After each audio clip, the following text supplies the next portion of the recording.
go ahead. Wonderful, thank you. Appreciate the opportunity to be here today and be the closing presentation for a really informative summit. And even though I wasn't able to participate in all of the sessions, certainly what I saw was very impressive, and I wanted to extend a congratulations to Jennifer, Nicole, and the rest of the CHNEP for their excellent work organizing this virtual way to share research. So my talk today is focused more on the policy implementation of research. How can we take the best available information on one specific source of nutrient pollution, i.e. stormwater, and apply that to update the rules that govern how stormwater systems are designed and permitted. My presentation will cover why a stormwater rule is needed, an outline of what should be included in the rule, and what we foresee are the next steps in the process in making a stormwater rule update a reality, and of course, how folks can engage. Now, please keep in mind that we won't be able to go over every single aspect of stormwater rule criteria in the time we have today. So kind of think of this presentation as a primer to kickstart the conversation amongst all the stakeholders. Next slide, please. So in this context, what exactly do we mean by stormwater?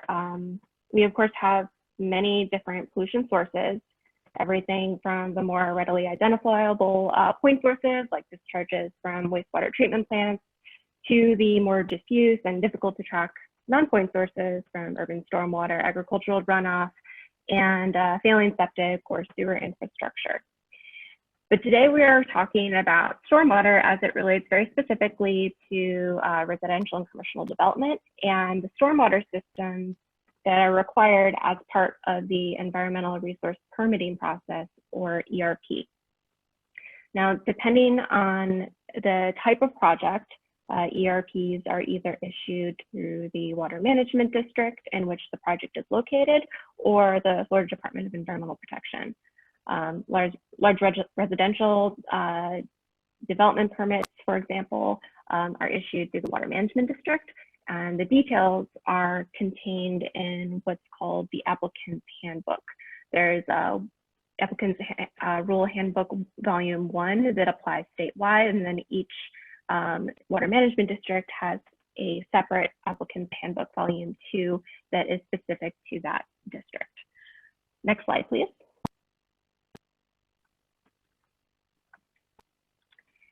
So why do we need a state stormwater rule update? I think the answer to that question is probably pretty self-explanatory, especially for this audience. Florida has a very significant problem with nutrient pollution, and stormwater transports excess nutrients like nitrogen or phosphorus, which can help feed harmful algal blooms and can also have detrimental changes to vegetation and habitat composition. Next slide, please.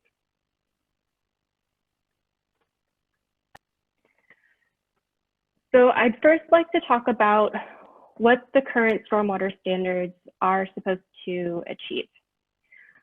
The goal is codified in Chapter 62-40.432, and it reads that number 1, it's to achieve at least 80% reduction of the average annual load of pollutants that would cause or contribute to violations of state water quality standards. And secondly, it's to achieve at least a 95% reduction of the average annual load of pollutants that would cause or contribute to violations of state water quality standards in outstanding Florida waters. OFWs are supposed to be afforded the highest protections in Florida due to their unique attributes, and you can find a list of them in Chapter 62 through 700. And you'll see that there are many throughout Florida and quite a few within the CHNEP boundary. Furthermore, there's also supposed to be an analysis completed to demonstrate that the proposed project stormwater management system will not degrade an OFW, or it will provide a net improvement if it's discharged to an impaired water body for any parameters for which it is listed. Next slide.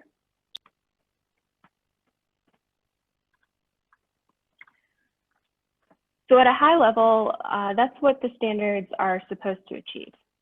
Now let's talk about what they actually do. So it turns out that we've known for well over a decade that the current stormwater standards are not removing enough pollutants like nitrogen and phosphorus, or really treating the necessary volume of water. In fact, existing stormwater design criteria fail to meet either the 80% or the 95% target goals that we talked about on the prior slide. We heard a really fascinating presentation on stormwater ponds in Vermont yesterday morning, and I believe the term ubiquitous was used to describe stormwater ponds, and I think that's a very accurate piece of terminology to use. It's absolutely the case that these are the most relied upon tool for stormwater management in Florida. And you might expect that there are some problems with that reliance. A report completed in 2007 concluded that the efficiencies of these traditional stormwater management systems only remove approximately 20 to 40% of nitrogen and approximately 60 to 70% of phosphorus. Next slide, please. So let's take a brief moment to reflect on the numbers we just talked about. Florida has been seeing moving development for decades. And for that entire time, we've really been permitting and designing systems that are removing only a fraction of the pollution reduction goals. So as Florida's population continues to grow, the more developments are going in place with outdated standards. And the harder we are making it for everyone involved to meet total maximum daily load requirements and basin management action plan restoration goals, and let alone hold the line against additional impairments. At this point, you might be wondering why, if we knew about this at least since 2007, why are we still talking about it? Well, there was a draft stormwater rule in 2010, and I know that there are folks on this Zoom call and webinar today who remember that or were actually directly involved with that initiative. Unfortunately, the rule was never finalized or adopted. But that being said, we now have a strong opportunity to make this rule update a reality within the next several years. So I wanted to talk more about that in a minute. But first, let's go a little bit more into the details. So next slide, please. So what would we want to see out of an updated stormwater rule? At its boiled down essence, this is what we would hope it would result in. Updated design criteria for new development and redevelopment projects that would require each new development or redevelopment project to retain and treat enough stormwater on site to meet those statutorily required 80% and 95% reduction goals. So how do we get there? So that's what we'll talk about on the next slide, please.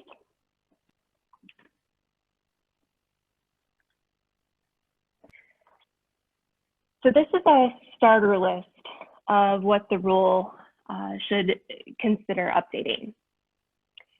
First, I'd like to talk about higher treatment requirements for discharges to impaired waters. For example, in the South Florida Water Management District, an additional 50% water quality treatment volume is required for discharges to either impaired waters or OSWs. And now this was in addition to the applicant's handbook back in the 2014 to 2015 timeframe to codify what before had been policy guidance. So the new stormwater rule should assess whether 50% is sufficient to meet the pollutant reduction goals and is protective of water resources, and how, and if that is the case, and how higher requirements can be applied statewide. The updated rule should also require stormwater best management practices be implemented in a treatment train approach. That treatment train approaches are certainly included in the applicant's handbook, but they're more encouraged as opposed to required.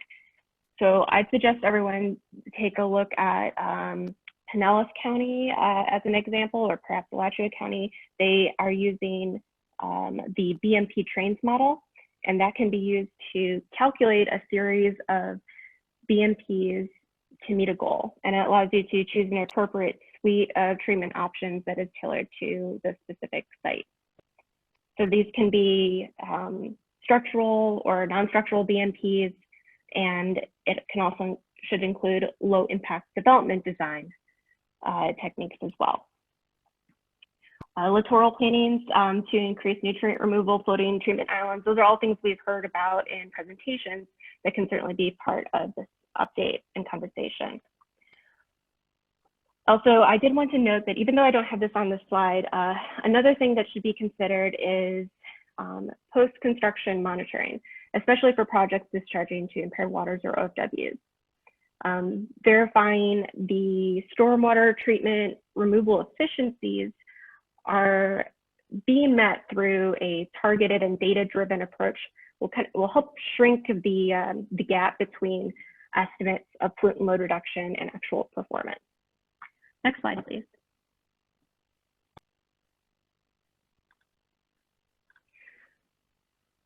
So, okay, those are some of the nuts and bolts to be considering as the state embarks on rulemaking. So looking ahead, what can we expect?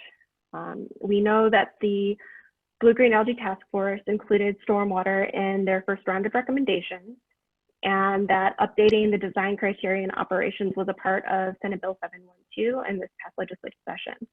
And that was specifying that rulemaking be initiated by January 2021.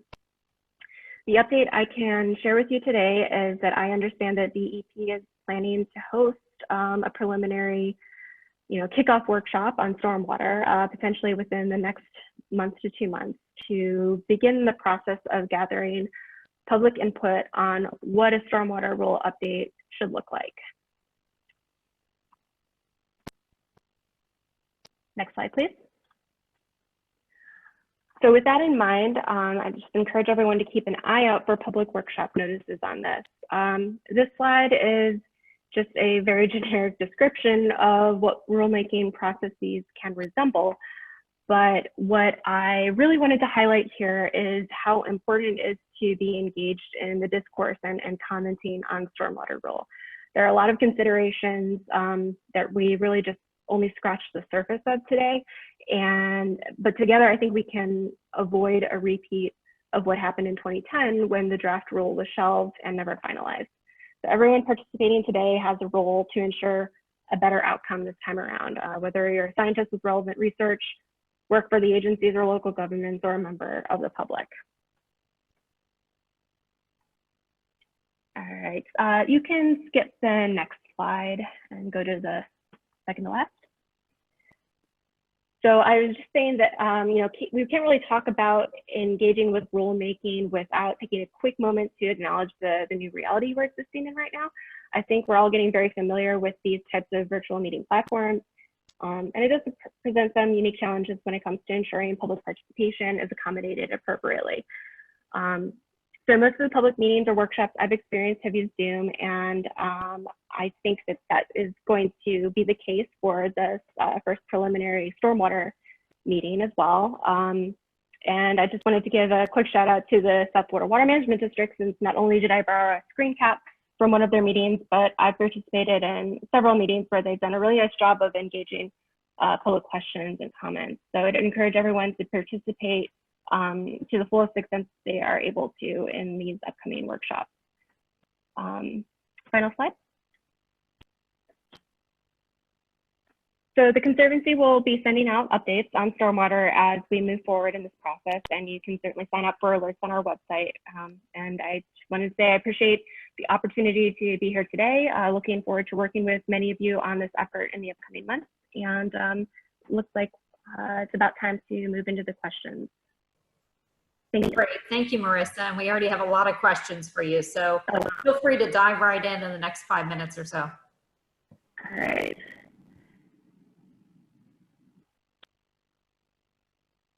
Is there anything slated regarding stormwater for upcoming Florida legislative session?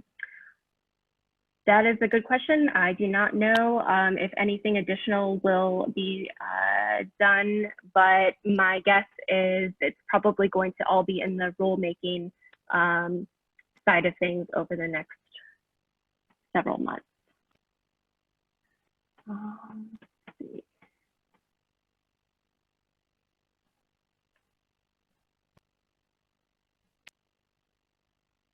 Is more stormwater outreach needed so residents better understand functions of stormwater ponds management and regulation in general?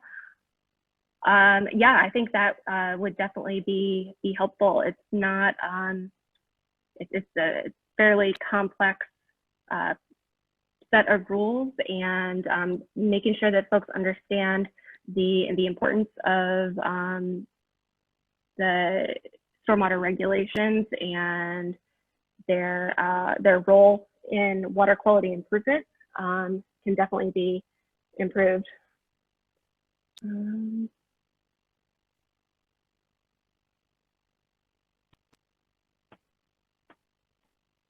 Will they convene a working group and build on the previous to draft new rule language? My understanding is that everything is on the table at this point, including pulling from the former draft rule language, as well as incorporating all the newest updates and in stormwater design and technology.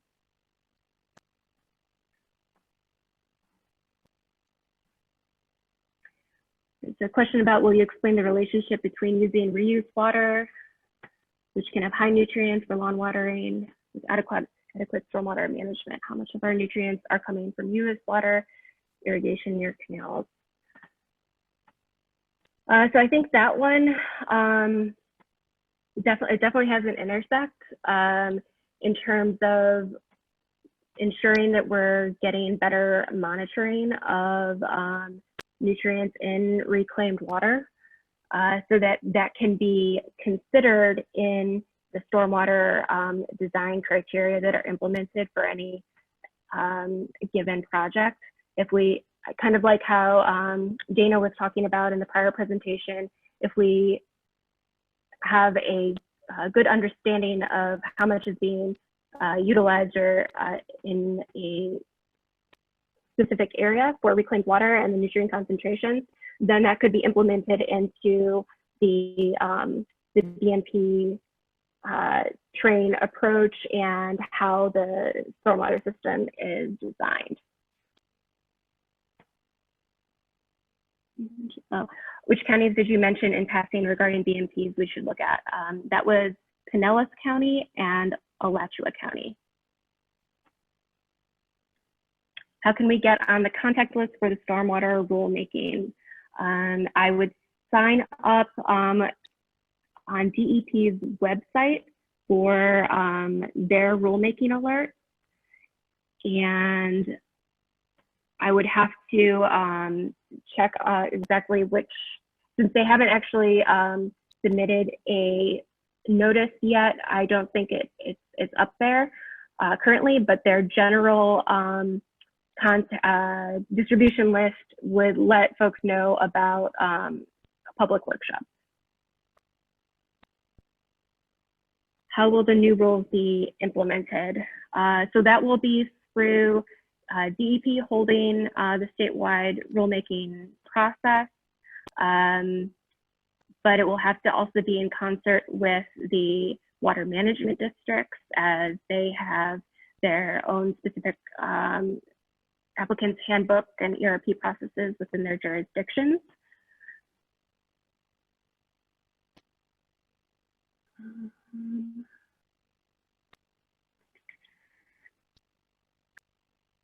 We have time for one more question and answer. All right.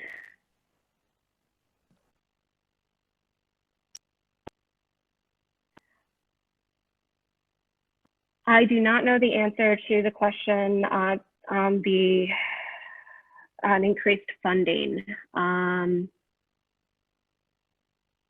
but that's definitely something to keep an eye on. Will climate change exacerbate current problems with stormwater management? I think to the extent that that it is exacerbating all water quality problems, especially those related to nutrients, increased temperature, more extreme weather events, will definitely be something that will have to be considered.